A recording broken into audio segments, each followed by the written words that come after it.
Hello বন্ধুরা, আজকে আপনি করে যাচ্ছি নওগাঁ জেলায় ধবলহাটি নামক একটা স্থানের রাজবাড়িতে। আর এই রাজবাড়িটা যদি আসতে চান এখানে, তো এটা মূলত পক্ষে নওগাঁ জেলা থেকে দক্ষিণ পশ্চিমে আসতে হবে আপনাকে প্রায় 7 কিলোমিটার। আর এখন আপনাদেরকে পুরো এই রাজবাড়িটা ঘুরে দেখাবো, কোথায় কীরকম স্থাপনা আছে এই সম্পর্কে আপনাকে ধারণা দেবো।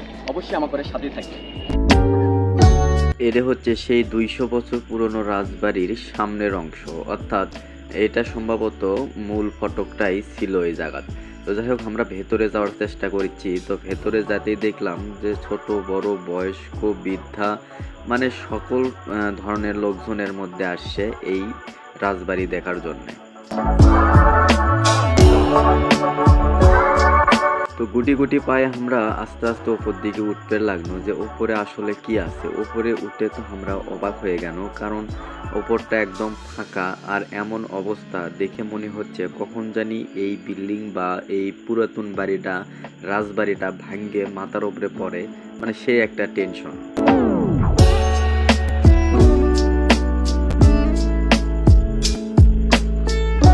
এটি এক একজন এক এক জেলা থেকে এক এক স্থান থেকে আসছে শুধুমাত্র রাজবাড়ি দেখার জন্য আর এই রাজবাড়ির বিশেষত্ব জানার জন্য।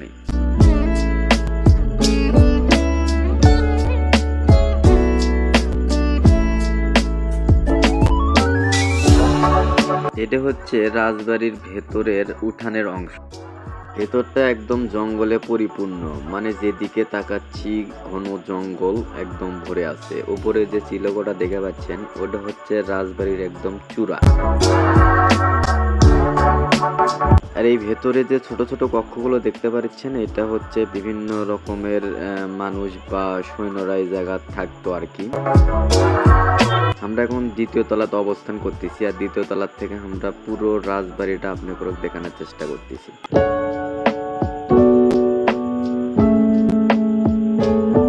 আমরা মূলত পক্ষে আপনাকে রাজবাড়ি দেখাচ্ছি। রাজবাড়ির চতুর সাইডে কি কি আছে, গাছপালা বা কতগুলো মানুষজন দেখতে আসছে, বা প্রাকৃতিক এক দৃশ্য, মসজিদের গম্বুজ সহ সবকিছু দেখানোর চেষ্টা করতেছি।